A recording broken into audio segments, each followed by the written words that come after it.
Assalamualaikum warahmatullahi wabarakatuh. Semangat pagi Vitaners. Kembali lagi dengan saya, Dr. Yazid Azhari, dokter konsultan dari Vitanostin. Nah, kali ini saya akan membagikan tips ataupun informasi mengenai bagaimana cara mengatasi infeksi saluran kemih. Jadi infeksi saluran kemih itu adalah infeksi yang terjadi pada organ-organ di saluran kemih atau saluran kencing ya. Nah, itu dibagi menjadi dua. Yang pertama itu adalah infeksi saluran kemih bagian atas, yang kedua adalah infeksi saluran kemih bagian bawah. Nah, ISK atas itu terjadinya infeksi pada organ-organ seperti ginjal dan juga ureter. Sedangkan ISK bawah itu terjadinya infeksi pada organ seperti vesika urinaria ataupun kandung kemih dan juga uretra.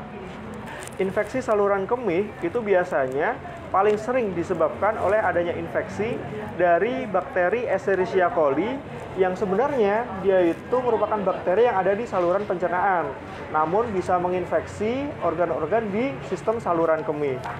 Pada ISK atas, ini ada beberapa gejala.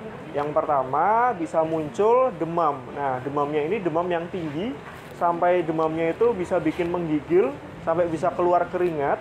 Kemudian ada keluhan lain ya biasanya mual muntah dan juga adanya nyeri di pinggang. Nah, pinggangnya tergantung kanan atau kiri ya, karena ginjal kita ada dua ya, ada di kanan dan juga ada di kiri. Kemudian untuk ISK bawah itu ada beberapa gejala yang sama sebenarnya, seperti demam ya, tapi demamnya nggak terlalu tinggi. Kemudian ada keluhan, biasanya itu seseorang akan mengeluhkan badannya tuh lemas. Kemudian adanya nyeri perut yang ada di bagian bawah atau di bawah pusar. Seperti itu. Kemudian ada juga gangguan buang air kecil ya, seperti nyeri atau keluhan nyeri atau panas saat buang air kecil. Kemudian ada keluhan seperti buang air kecilnya itu sedikit-sedikit tapi frekuensinya itu sering. Dan juga ada keluhan dari warna urinnya. Nah, warna urinnya itu kadang ada yang keruh, ada yang kemerahan. Kalau yang kemerahan itu biasanya diawali ataupun infeksinya itu sudah sampai ke infeksi saluran kemih bagian atas. Nah, untuk mengatasi ISK, Vitanostin punya beberapa solusi nih buat Vitaners semua. Yang pertama, itu jelas ya harus mengkonsumsi air putih yang cukup, 2 liter sampai 2,5 liter dalam satu harinya. Yang kedua, menghindari makanan ataupun minuman yang bisa mengiritasi kandung kemih, seperti minuman yang mengandung kopi, teh, ataupun minuman ringan seperti yang mengandung sitrus ataupun kafein. Yang ketiga, yaitu dengan mengompres perut dengan kompres air hangat, sehingga dia bisa meredakan gejala ataupun rasa yang kurang nyaman. Yang keempat, itu tidak menahan buang air kecil. Dan yang terakhir, selalu mengkonsumsi Vitanostin 2-3 kali sehari, karena kandungan dari ekstrak bunga rosella itu bisa membantu untuk mengatasi peradangan yang ada di saluran kemih. Teman-teman tidak perlu ragu untuk mengkonsumsi Vitanostin, karena Vitanostin sudah terdaftar BPOM dan juga MUI, sehingga sudah jelas halal dan terjamin kualitasnya. Sekian dari saya untuk informasi kali ini tentang infeksi saluran kemih. Semoga bisa bermanfaat. Terima kasih. Wassalamualaikum warahmatullahi wabarakatuh.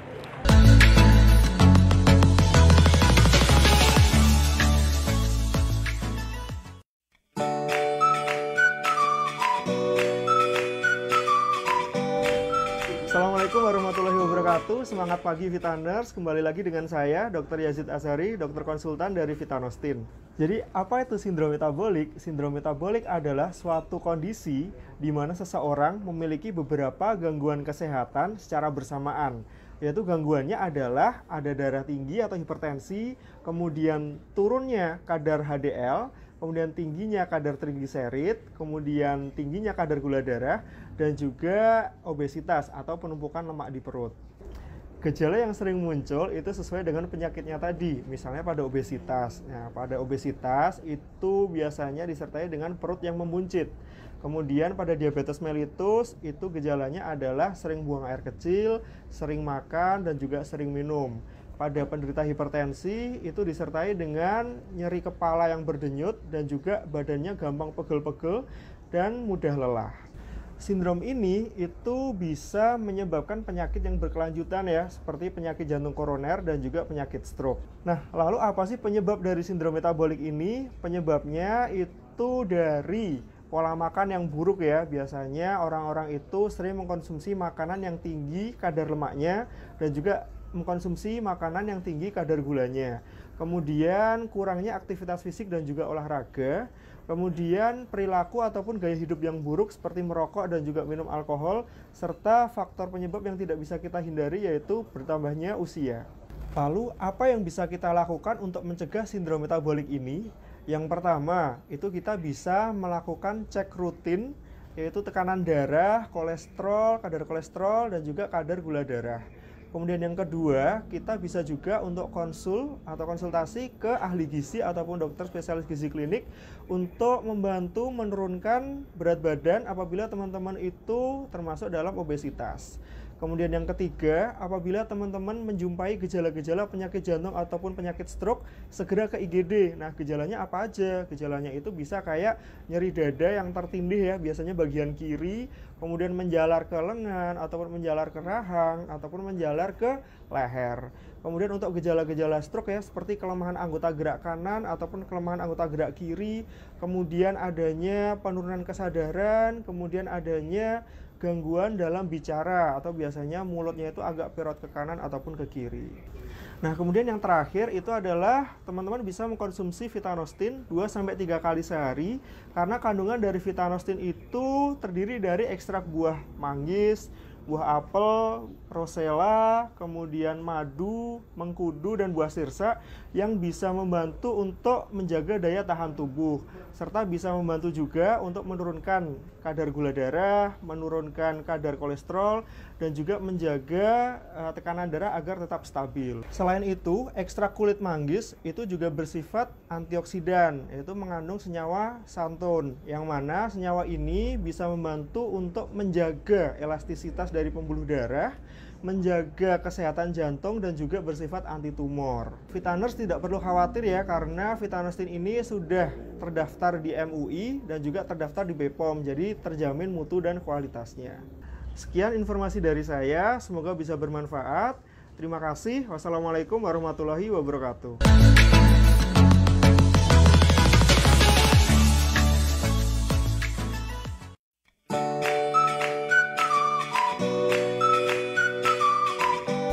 Assalamualaikum warahmatullahi wabarakatuh. Semangat pagi Vitaners. Kembali lagi dengan saya, Dr. Yazid Azhari, dokter konsultan dari Vitanostin. Nah, kali ini kita akan membahas tentang mengatasi vertigo dengan Vitanostin.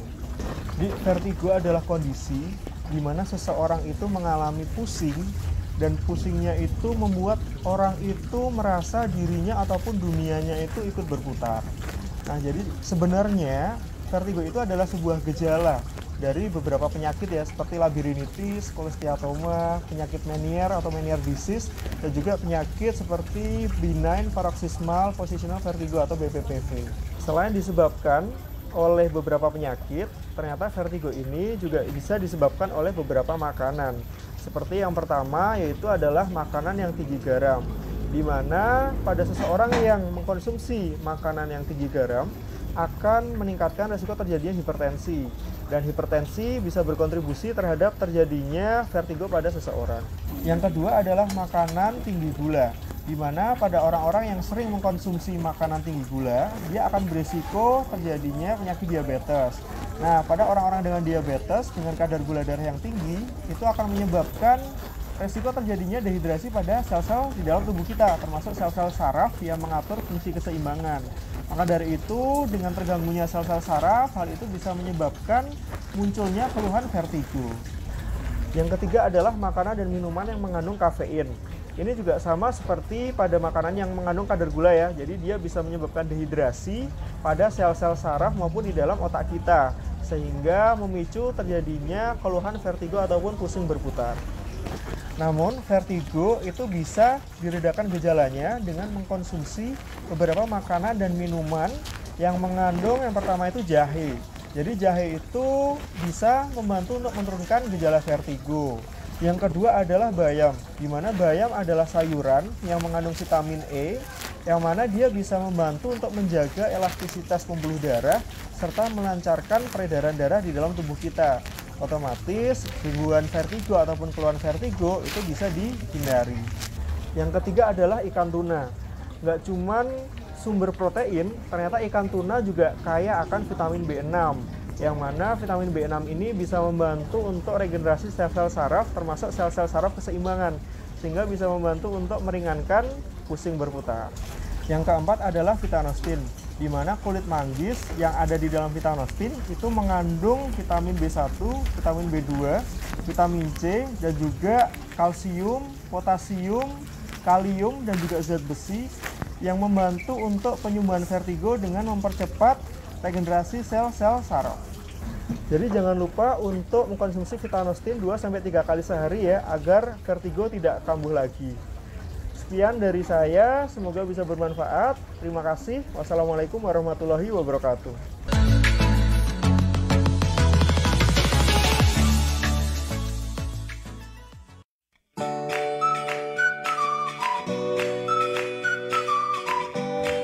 Assalamualaikum warahmatullahi wabarakatuh. Semangat pagi Vitaners. Kembali lagi dengan saya, Dr. Yazid Ashari, dokter konsultan dari Vitanostin. Nah, kali ini saya akan memberikan satu informasi yang menarik, yaitu topiknya adalah tentang ambeien, Vitanostin solusinya.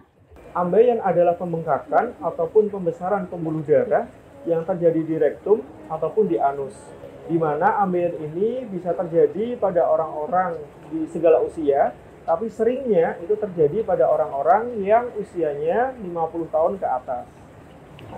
Ambeien itu dapat dipicu oleh beberapa aktivitas ya, seperti mengejan yang terlalu keras ketika buang air besar, kemudian duduk terlalu lama, kemudian dipengaruhi juga oleh faktor kehamilan ambeien. Yang keempat, berendam air hangat. Dengan merendam air hangat area anus, hal itu bisa mengurangi gejala-gejala seperti gatal ataupun nyeri di area anusnya. Nah, setelah direndam harus dibilas ataupun dikeringkan dengan menggunakan handuk yang bersih. Nah, teman-teman bisa melakukan hal itu 2-3 kali sehari untuk mengurangi gejalanya. Nah, yang terakhir, rutin mengkonsumsi Vitanostin 2-3 kali sehari. Karena kandungan kulit manggis, buah apel, rosella, dan buah sirsa itu kaya akan serat yang membantu untuk melancarkan pencernaan. Assalamualaikum warahmatullahi wabarakatuh. Selamat bertemu lagi dengan saya, Dr. Yazid Ashari, dokter konsultan dari Vitanostin. Ya, kali ini saya akan membahas tentang bagaimana caranya wanita sehat bisa terbebas dari anemia. Jadi anemia atau kurang darah adalah kondisi di mana tubuh manusia kekurangan sel darah merah atau sel darah merah di dalam tubuh manusia itu tidak berfungsi secara optimal. Akibatnya, organ tubuh akan mengalami penurunan suplai oksigen. Maka dari itu, seseorang akan muncul beberapa gejala seperti pucat dan mudah lelah. Anemia banyak dialami oleh wanita, terutama remaja dan dewasa muda, di mana di masa-masa tersebut terjadi proses menstruasi ataupun kehamilan. Namun, anemia tidak hanya disebabkan oleh dua hal tersebut. Anemia juga bisa disebabkan karena kurangnya asupan zat gizi ya, seperti zat besi, vitamin B12, dan juga asam folat. Beberapa dampak anemia pada remaja putih, lemah, letih, lesu, lunglai, dan lelah. Nah, selanjutnya saya akan memberikan beberapa tips untuk menghadapi anemia. Untuk menghadapi anemia. Yang pertama, bisa mengkonsumsi tablet penambah darah, di mana tablet ini bisa dikonsumsi 1 kali sehari saat menstruasi, ataupun bisa dikonsumsi 1 kali seminggu saat tidak menstruasi. Dan untuk mengkonsumsinya bisa menggunakan air putih biasa ya, nggak perlu pakai cairan yang lain. Nah, untuk tablet penambah darah sendiri bisa didapatkan secara gratis di puskesmas terdekat. Yang kedua, bisa mengkonsumsi makanan yang tinggi akan zat besi dan juga protein. Contohnya seperti daging merah, kemudian kacang-kacangan, dan juga sayuran hijau seperti bayam dan juga brokoli. Yang ketiga, bisa mengkonsumsi makanan yang tinggi vitamin C ya, tapi makanan yang alami seperti buah-buahan, contohnya seperti buah jambu, buah jeruk, dan juga buah kiwi. Yang keempat, itu kita perlu menghindari minuman seperti teh, kopi, dan susu, karena kandungan di dalamnya itu mampu menghambat penyerapan dari zat besi di dalam tubuh. Nah, kalau misalnya Bapak Ibu pengen mengkonsumsi teh, kopi, ataupun susu, bisa diberi jeda 2 jam setelah makan ya. Yang kelima, bisa mengkonsumsi makanan bergizi seimbang sesuai dengan pedoman isi piringku dari Kementerian Kesehatan. Nah, sekian tips bagaimana wanita sehat bisa bebas dari anemia. Semoga bermanfaat. Wassalamualaikum warahmatullahi wabarakatuh. Assalamualaikum warahmatullahi wabarakatuh. Selamat bertemu lagi dengan saya, Yazid Azhari, dokter konsultan dari Vitanostin. Nah, hari ini saya akan membagikan beberapa tips untuk menjaga kadar gula darah agar tetap stabil. Nah, memang untuk menjaga kadar gula darah ini harus dilakukan setiap hari ya. Istilahnya kita harus rutin untuk mengontrol kadar gula darah. Kalau misalnya kadar gula darah itu dibiarkan tinggi dan terlalu lama, nanti akan menimbulkan komplikasi pada diabetes mellitus, yaitu adanya gangguan pada organ seperti jantung, kemudian stroke ya di otak, kemudian bisa juga kena organ kecil ya seperti mata dan juga ginjal. Nah, gula darah itu bisa diobati dengan obat yang diminum ya. Tapi kalau misalnya kadar gula darah itu terlalu tinggi dan dibiarkan tidak terkontrol, maka obat-obatan yang harus dipakai adalah obat insulin atau yang disuntikkan seperti itu. Nah, selain mengkonsumsi obat-obatan, Vitaners juga bisa nih mengikuti beberapa langkah-langkah yang akan saya berikan untuk mengontrol kadar gula darah agar lebih stabil. Yang pertama adalah menjaga berat badan. Nah, kalau misalnya Vitaners itu mengalami obesitas atau berat badan yang berlebih, hal itu akan memicu tingginya kadar gula darah di dalam tubuh. Maka dari itu sangat penting buat Vitaners semua agar menjaga berat badan agar tetap ideal. Yang kedua, bisa melakukan olahraga secara teratur. Apabila Vitaners itu melakukan olahraga secara rutin ya, minimal 150 menit dalam satu minggu atau seenggaknya 30 menit dalam sehari lah, itu bisa membantu untuk mengontrol kadar gula darah. Karena dengan olahraga yang secara teratur nantinya akan membuat kita bisa menurunkan berat badan seperti itu. Kalau misalnya berat badan turun, dia juga dengan olahraga itu bisa juga meningkatkan sensitivitas dari hormon insulin. Istilahnya semakin sensitif insulin yang ada di dalam tubuh kita, maka kadar gula darah akan dengan mudah diturunkan seperti itu. Nah, untuk olahraga apa saja yang disarankan untuk penderita diabetes mellitus, itu yang pertama bisa melakukan olahraga jogging ya atau lari-lari santai, kemudian berenang juga boleh, untuk angkat beban juga bisa seperti itu. Nah, yang ketiga harus mengontrol pola makan. Nah, mengontrol pola makan sendiri itu bisa diterapkan dengan menggunakan prinsip 3J ya. Yang pertama jenis, kemudian yang kedua jumlah, dan yang ketiga adalah jam atau waktu. Jadi Vitaners bisa mengkonsumsi makanan dengan indeks glikemik yang rendah, kemudian menggunakan piring yang kecil agar tidak terlalu berlebihan dalam makan, dan yang ketiga adalah dengan mengkonsumsi makanan 3 kali sehari ya, yaitu bisa dari 3 kali makan utama dan juga 3 kali snack. Nah, jangan lupa untuk mengkonsumsi snack itu harus mengkonsumsi snack yang rendah indeks glikemiknya seperti itu.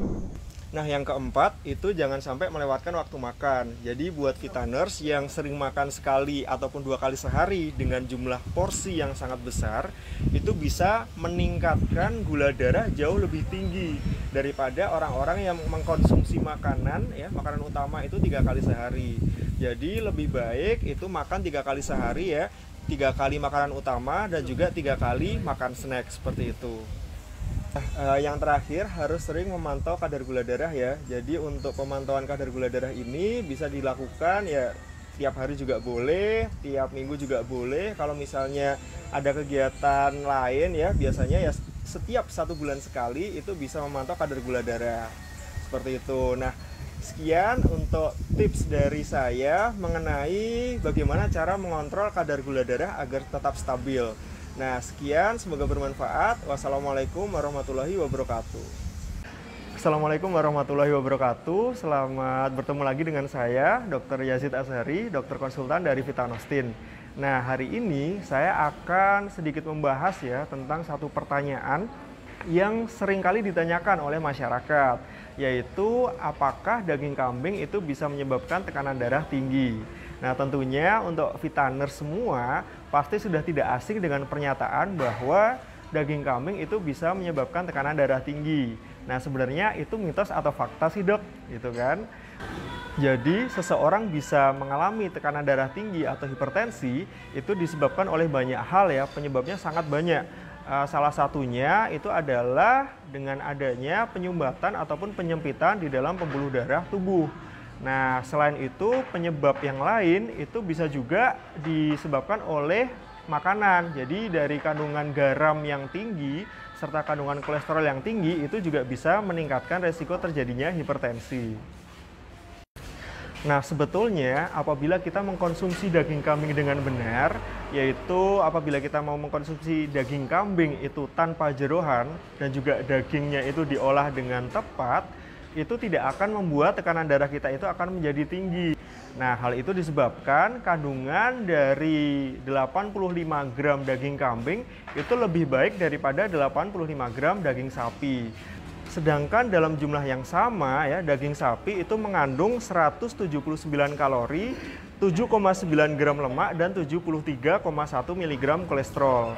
Nah, faktor tidak langsung yang bisa meningkatkan resiko terjadinya darah tinggi yaitu teknik pengolahan yang tidak tepat, di mana kebanyakan orang itu akan menambahkan garam, kecap, MSG yang berlebihan sehingga meningkatkan terjadinya resiko hipertensi. Selain itu, daging yang dimasak dengan cara digoreng, dibakar, dipanggang itu juga akan meningkatkan kandungan lemak jenuhnya. Karena saat kita memasak ataupun menggoreng, memanggang, membakar daging itu, dia akan memerlukan lebih banyak minyak dan juga margarin, sehingga kandungan lemak jenuhnya akan jauh lebih tinggi, seperti itu.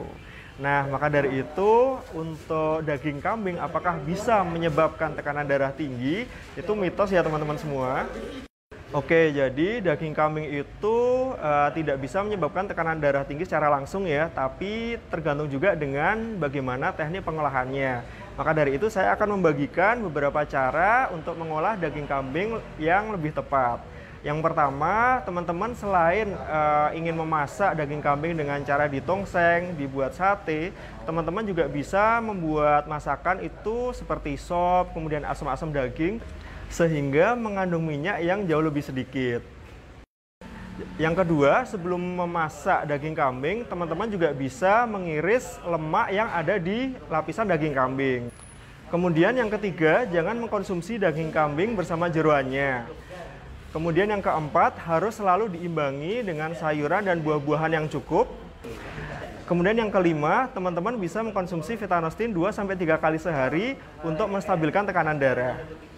Sekian informasi mengenai daging kambing apakah bisa meningkatkan tekanan darah. Jadi sudah terjawab ya bahwa daging kambing itu bisa meningkatkan tekanan darah adalah mitos. Terima kasih, semoga bermanfaat. Wassalamualaikum warahmatullahi wabarakatuh.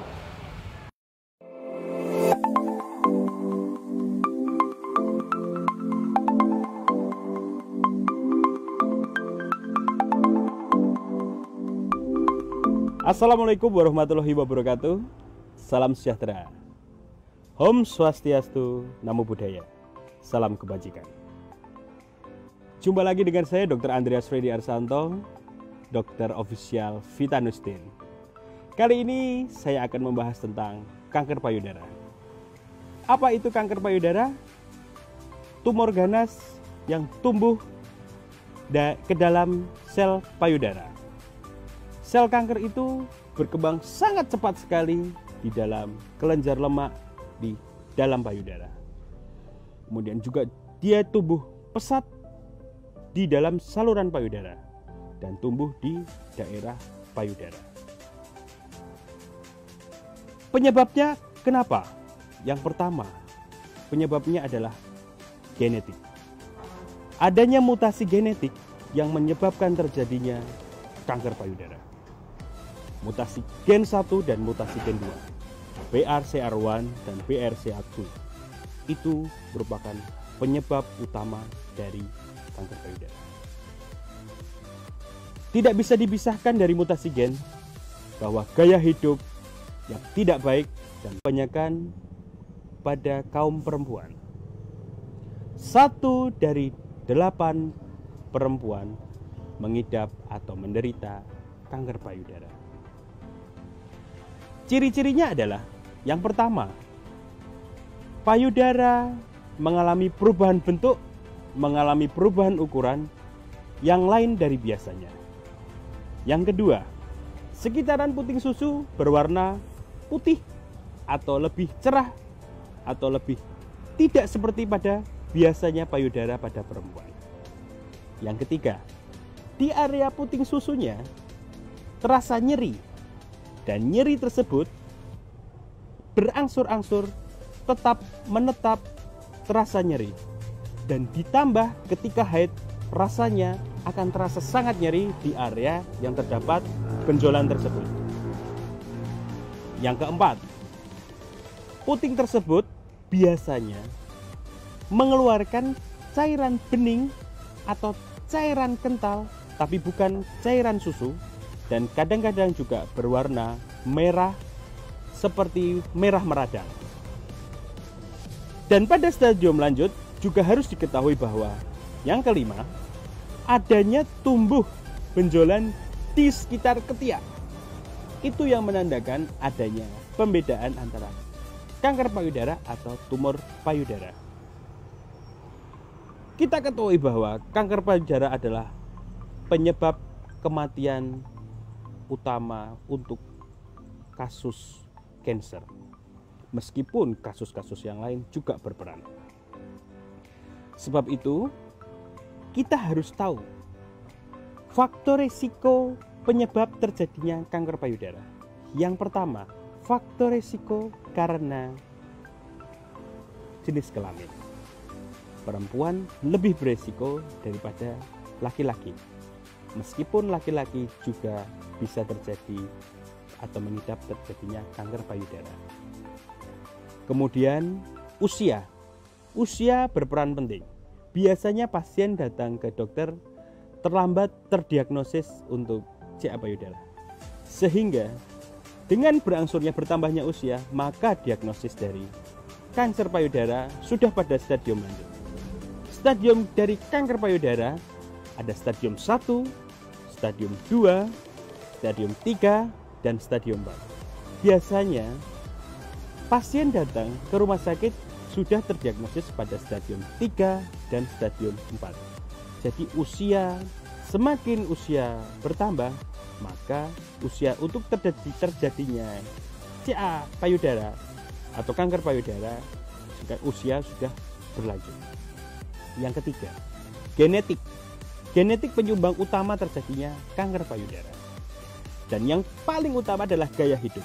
Gaya hidup yang kurang baik membuat terjadinya kanker payudara, seperti pola hidup makan yang mengandung MSG dan pola hidup yang kurang sehat penyumbang utama terjadinya kanker payudara.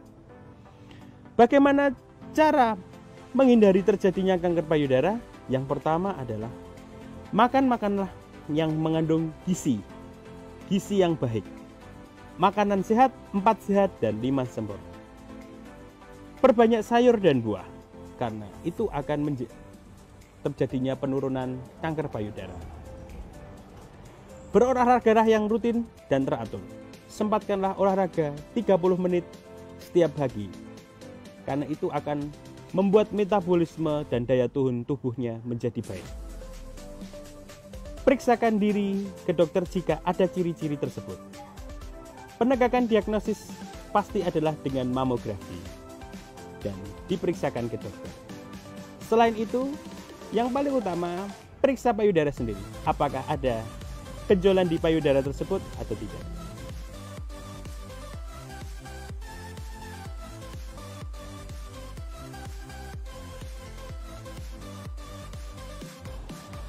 Kita tadi sudah mengetahui apa itu kanker payudara. Kali ini saya akan menjelaskan mengenai apa itu kanker tulang. Kanker tulang merupakan tumor ganas yang mengenai organ tulang. Organ tulang yang terkena bisa kena tulang belakang, tulang panggul atau pinggul, ataupun tulang paha. Jadi, kanker tulang ini bisa disebut sebagai kanker metastase atau penyebaran lanjut dari terjadinya kanker payudara, kanker serviks, kanker prostat, dan kanker-kanker yang lain. Banyak dijumpai kasus terjadinya kanker tulang seperti kasus osteosarkoma, fibrosarkoma, dan kondrosarkoma. Dan tidak hanya itu saja, jenis kanker yang lain juga masih banyak yang lagi. Gaya hidup yang kurang baik merupakan penyumbang utama terjadinya kanker. Kenapa? Karena seseorang meskipun punya genetik kanker, tapi jika gaya hidupnya yang sehat, dia akan bisa terjadi penurunan terjadinya kanker tulang. Kanker tulang ini biasanya ditandai oleh 1. Jika terasa nyeri di daerah punggung yang terus-menerus tanpa bisa disebabkan penjelasannya, kita harus mewaspadai terjadinya kanker tulang. Kemudian yang kedua, jika merasa pinggulnya terasa sakit selama berbulan-bulan bahkan bertahun-tahun tanpa diketahui sebabnya, waspadailah. Anda harus memeriksakan diri ke ahlinya, ke dokter terdekat, untuk memastikan apakah itu kanker tulang atau bukan. Kanker tulang penyebabnya adalah genetik. Tetapi jika gaya hidup Anda itu sehat, seperti berolahraga secara teratur, minimal 30 menit setiap hari, maka tubuh akan menjadi sehat. Makan makanan yang bergizi dan bervitamin menjadi penyumbang utama untuk menghindari diri dari terjadinya kanker. Kemudian, berpikir yang sehat, tidak minum alkohol dan tidak merokok, salah satu penyumbang utama tidak terjadinya kanker tulang. Makanan yang mengandung MSG seperti junk food dan lain-lain harus Anda hindari, karena itu adalah penyebab utama terjadinya kanker. Jika Anda menemukan tubuh, misal kaki Anda ada benjolan yang meradang, ketika ditekan itu nyeri, atau infeksi yang terus-menerus pada tulang, waspadailah. Itu potensi terjadinya kanker tulang. Bagaimana pencegahannya? Sudah saya jelaskan tadi bahwa makan makanan yang bagus, yang sehat, minum minuman yang sehat, olahraga secara teratur, hindari MSG, kurangi merokok atau tidak merokok sama sekali, olahraga yang teratur, tidak minum alkohol, menjadi faktor utama terhindar dari kanker. Bangunlah keluarga yang sehat, karena keluarga yang sehat adalah utama di dalam kesehatan tubuh manusia. Berkomunikasilah dengan yang baik, karena banyak ilmu pengetahuan yang bisa didapatkan dengan kita bersosialisasi dan komunikasi yang baik. Ini adalah salah satu cara untuk kita terhindar dari kanker. Pesan ini disampaikan untuk semuanya, untuk kebahagiaan bersama. Indonesia bebas kanker, Indonesia sehat. Salam sehat dari kami, Dr. Andreas Vitanustin.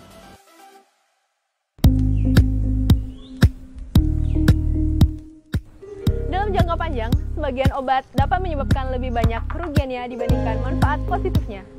Pada beberapa kasus, obat yang dijual belikan secara bebas ataupun obat kimia, jika dikonsumsi dalam pengobatan jangka panjang, biasanya lebih banyak resikonya dibandingkan manfaatnya. Lalu, solusi apa yang sebenarnya kita butuhkan? Temukan jawabannya di Vitanustin Solusinya.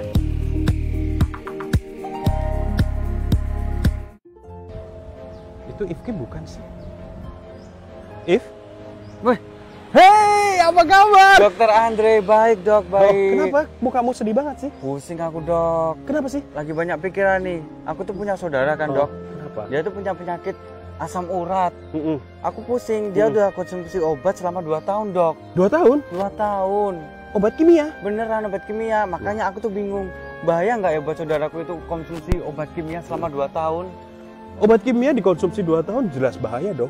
Pasti bahaya. Kenapa? Karena dia namanya obat kimia masuk di dalam tubuh, diproses dalam tubuh dan akhirnya mengendap di ginjal.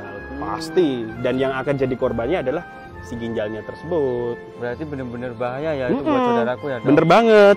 Terus kalau obat alami, obat herbal alami kan udah banyak nih sekarang. Itu kira-kira untuk menggantikan obat kimia itu cukup baik dan aman nggak sih buat saudaraku? Kalau itu obat herbal, bener-bener obat herbal yang dari tumbuh-tumbuhan dan buah, aku pikir kenapa tidak? Itu justru malah aman banget. Itu recommended banget bagi aku. Karena obat kimia tetap ngobati ya, tapi tetap didukung dengan obat herbal, soalnya sebagai penyeimbang gitu, Rif. Berarti nggak cuma obat herbal ya, kita juga harus benar-benar jaga pola hidup kita yang sehat ya, Dok. Bener banget. Nah, ngomongin tentang hidup sehat, nah, jangan lupa saudaramu suruh olahraga deh. Pasti. Terus Aku makan juga- makanan yang bergizi, terus pasti. gaya hidupnya yang bagus, Pasti. pola hidupnya diatur. Bener. Karena itu penting banget, gak cuman konsumsi obat kimia yang terkontrol, juga konsumsi tadi apa? Obat herbal ya tadi. Bener, ya? obat herbal. Herbal tadi yang dari tumbuh-tumbuhan, dari buah-buahan, kenapa enggak konsumsi? Tapi juga harus olahraga tentunya. Pastinya. Sekarang kan banyak tuh, Dok, obat herbal dari buah, dari tumbuhan, misal dari buah manggis tuh. Kayak apa sih sebenarnya manfaat-manfaat, misal nih buah manggis, kulit manggisnya itu kan biasanya banyak khasiatnya ya, dengar-dengar. Itu apa sih manfaatnya? Berarti Ifki udah banyak tahu ya tentang Iya. kulit manggis ya. Heeh. Kulit manggis itu bagus If untuk sebagai antioksidan, Oh. penangkal radikal bebas. Jadi sekarang itu petani-petani di daerah terpencil, di petani-petani di daerah-daerah gitu, mereka rata-rata mengganti tanaman mereka dengan buah manggis karena penting banget ya. Jadi petani itu banyak diuntungkan dengan adanya penemuan-penemuan tersebut. Akhirnya kulit manggis jadi pilihan untuk mereka dijual ke pasaran dan diolah menjadi obat herbal gitu. Kan Itu- banyak kan ya, nggak cuma buah manggis, Mm-mm. ada apel, Mm-mm. mengkudu, Mm-mm. madu itu paling banyak kan yang Mm-mm. mengandung madu. Itu manfaatnya dari jenis-jenis kayak gitu tuh apa sih? Kalau untuk tadi yang madu itu, madu otomatis dari sebelum kita lahir ya, Ya. dari nenek moyang kita, dari leluhur kita, konsumsi madu itu memang untuk keseharian mereka. Apalagi di zaman kerajaan dulu, mereka untuk daya tahan tubuhnya memang konsumsi madu. Jadi memang madu memang bagus banget. Jadi terus banyak orang yang tertolong banget untuk kasus-kasus orang dengan sakit cancer itu pakai apel bagus. Ternyata di dalam buah apel itu sebagai antioksidan, penangkal radikal bebas.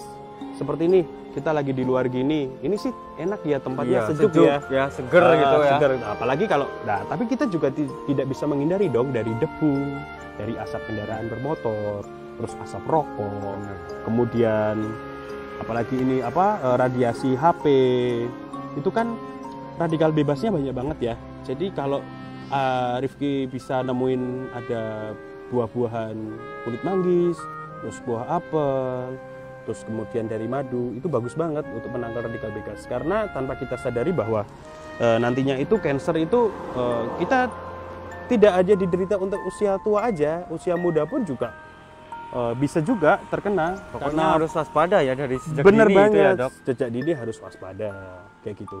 Nah kemarin tuh aku nggak, pas waktu aku di rumah sakit, pulang dari rumah sakit itu masih di dalam rumah sakit sih, baca-baca artikel ilmiah. Itu baca di beberapa jurnal bahwa dari ini ekstrak dari kulit manggis, terus dari buah apel, terus dari sirsak. Nah, sirsak ini terakhir itu ada yang meneliti. Aku lupa nih penelitiannya dari mana, tapi yang jelas itu udah masuk jurnal dari Eropa juga bahwa sirsak itu ternyata bagus untuk mengobati cancer. Jadi gitu. Mengobati cancer aja bagus, apalagi untuk pencegahan cancer. Jadi gitu. Bener banget. Nah, tapi juga kemarin itu ada beberapa golongan obat yang tidak bisa juga. Nah, tadi kan untuk dewasa bisa. Bener. Dewasa usia dikatakan dewasa kan di atas 17, 12. betul 17, 18 ke sana ya. Iya. Nah, itu yang tadi Ifki bilang tadi, kulit manggis, terus kemudian buah apel, buah sirsak. Itu memang paling bagus dikonsumsi pada usia dewasa. Soalnya kalau misalkan dikonsumsi dewasa, dia akan aman. Oh gitu. Nah, tapi hati-hati kalau memang aku baca ya di beberapa jurnal itu mengkudu itu hati-hati. Kalau untuk yang tadi itu sirsak, boleh sirsak, buah apel, terus kemudian kulit manggis, rosella, itu boleh dikonsumsi untuk ibu hamil.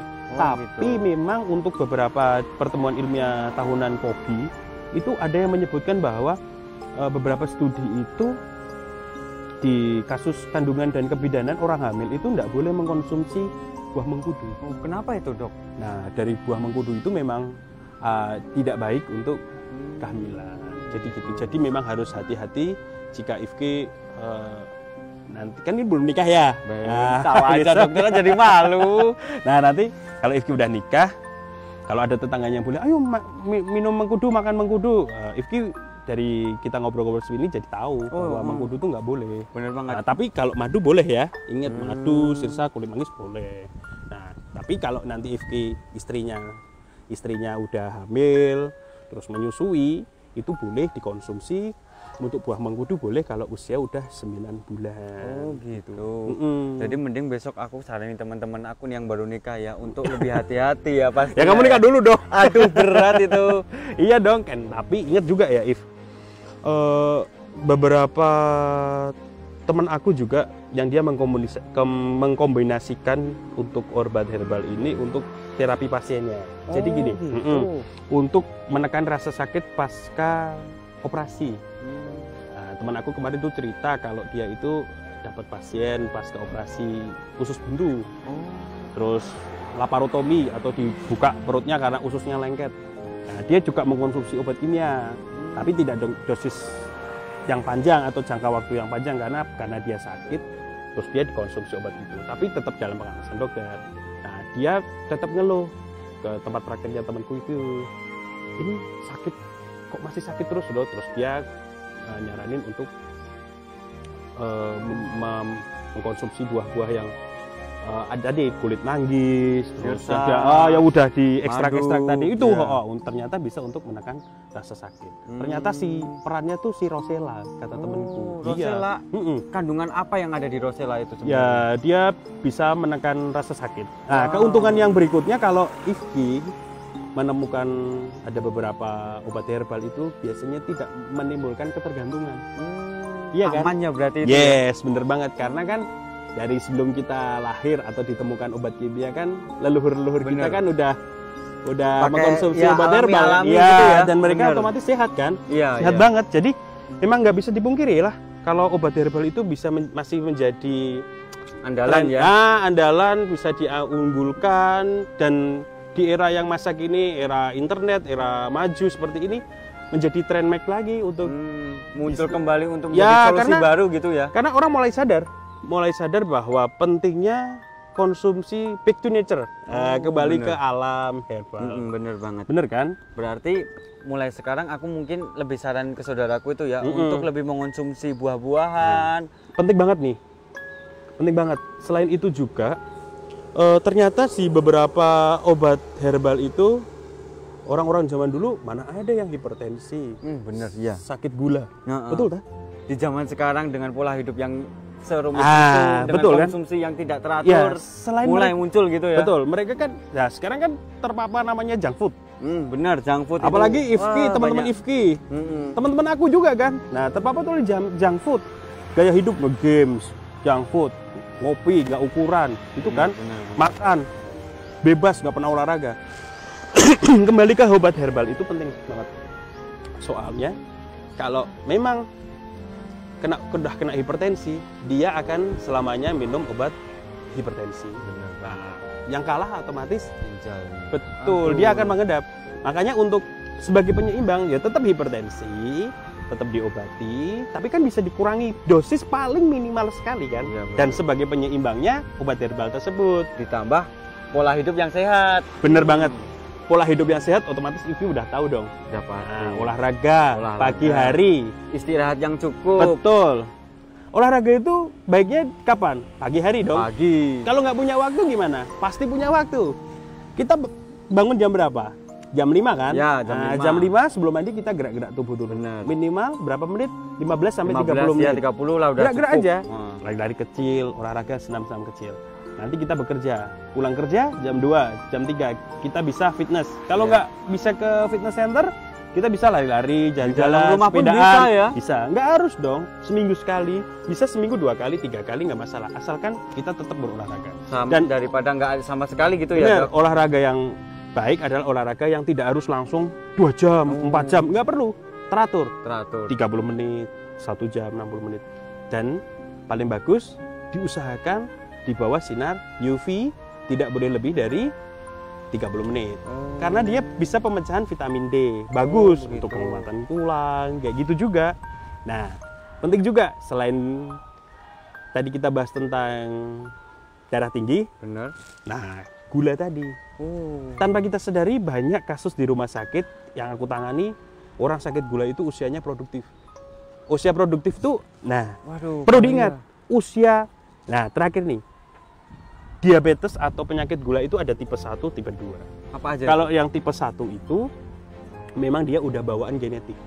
Kalau yang tipe 2, nah itu biasanya karena gaya hidup yang kurang baik. Biasanya banyak kasus usia 18 tahun sampai usia 45 tahun sekarang kena gula, hati-hati. Aduh. Kenapa? Ngeri ya.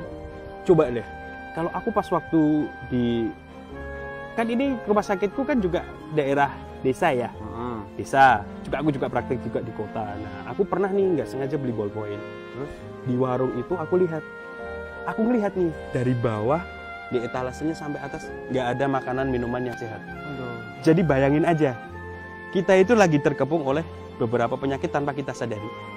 Bener banget kan? Kalau kita nggak bisa menjaga dengan pola hidup yang bagus dan sehat dan konsumsi-konsumsi yang benar-benar aman untuk tubuh kita sebagai barrier hidup kita, bahaya. Kita bisa kena.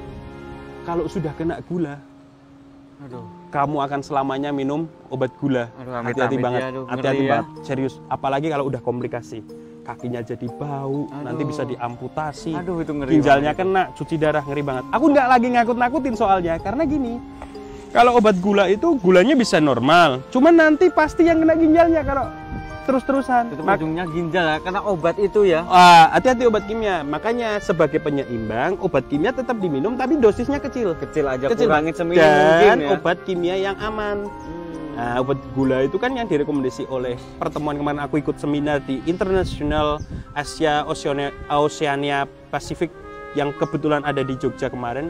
Pesertanya dari Eropa, dia menyarankan obat gula yang aman ternyata memang itu golongan yang memang lewat suntik karena dia tidak melewati mulut, lewat organ pencernaan. Nah, sebab itu untuk menstabilkan itu kita butuh namanya penyeimbang dari alam. Bener. Nah, orang ketahui bahwa herbal namanya. Nah, kalau aku menyebutnya yang bisa menstabilkan dari alam. Kita Alami, kembali lagi ya. alami, back to pokoknya. nature, otomatis gitu. Dan kalau Ifki memang saudaranya tadi kolesterol, aku saranin tetap obat kimia boleh dikonsumsi, tapi dosisnya kecil ya, dalam pengawasan dokter. Yang pertama itu. Dan supaya tidak ketergantungan dengan obat banget, tetap harus tadi obat herbal. Obat herbal, buah-buahan. Maksudnya obat herbal tuh gini loh, If. Yang tadi ada itu kandungan tadi, kandungan dari kulit manggis, madu, nah, mengkudu, rosella, apel, sirsak. Bener. Kalau bisa yang seperti itu deh. Soalnya gini, selain itu kan dia otomatis kalau orang kena gula, nah, kalau kena gula otomatis langsung biasanya dia otomatis kadar metabolisme tidak stabil. Ya. Terus juga berpengaruh ke tekanan darah. Makanya ada spesialis namanya penyakit dalam dan hipertensi dan endokrin. Karena itu hubungannya erat banget. Gara-gara kolesterol yang tinggi, ya kan, semua bisa kena soalnya. Iya, ngeri loh, ya. Zaman sekarang ya. Zaman sekarang itu kalau Ifki deh ke suatu rumah makan, itu makanan itu bener-bener banget, itu kolesterolnya tinggi banget. Tapi nikmat tuh, gimana itu? Nah, selain kolesterol juga asam urat loh. Ah. Tanpa kita sadari masuk. Nah, bagaimana cara supaya kita bisa menikmati hidup? Bener, itu yang utama. Makan enak, menikmati hidup, sehat. Sehat. Susah itu gimana itu? Nah, itu tadi. Makan enak tetap, makan yang sehat tetap. Nah, apa yang masuk ke dalam mulut bisa dikendalikan. Makan enak tetap enak. Daging, salmon, ikan gabus, ikan lele. Aduh, jadi lapar aku. Iya. Sate kambing, sate sapi. Aduh, itu enak semua kan? Itu. Iya, apalagi kalau kita masuk ke rumah makan Padang, nggak mungkin dong kita milih-milih. Benar. Betul loh. Kita tetap sebagai bisa penyeimbang, tapi kita harus mengendalikan apa yang masuk ke dalam mulut. Benar. Nah, kalau memang nggak bisa mengendalikan, nah kita cek dong rutin kesehatan. kolesterol kita berapa, asam urat kita berapa, tekanan darah kita berapa, gula darah kita berapa. Nah, dari situ kita jadi tahu, oh, aku bisa ngerem nih sampai sini. Berapa sih kadarku? Tapi kalau udah terlalu tinggi, jangan sedih. Tetap bisa diobati obat kimia, tapi tidak ketergantungan dan ditambah dengan yang dari alami tadi, obat-obat herbal.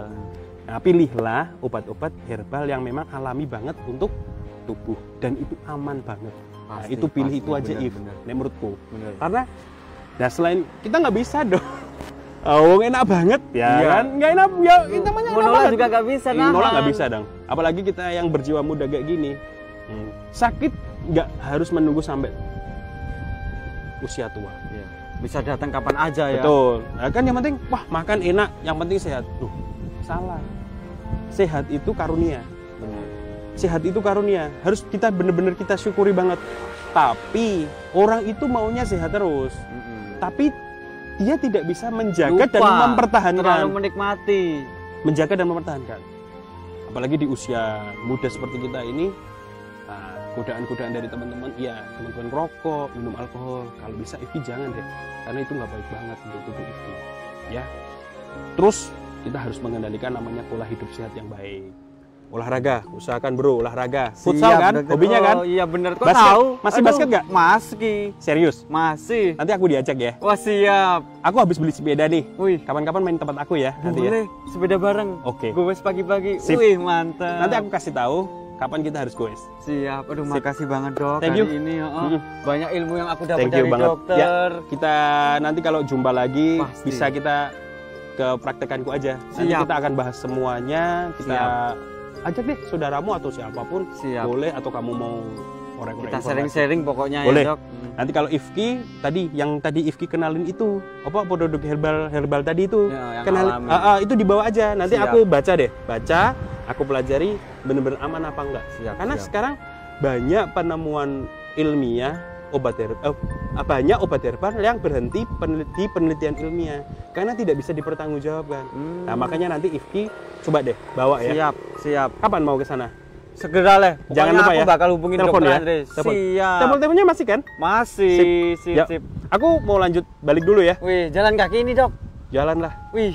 Kapan lagi kalau mau olahraga? Wih, mantap. Dokter kan harus mencontoh yang baik. Wah, bener-bener. Memberi Ini contoh yang dokter baik. saya ini, dokter saya ini bener. Salam buat keluarga ya. Siap. Makasih ya, dok. Oke, dadah. Siap. Duluan ya. Yuk.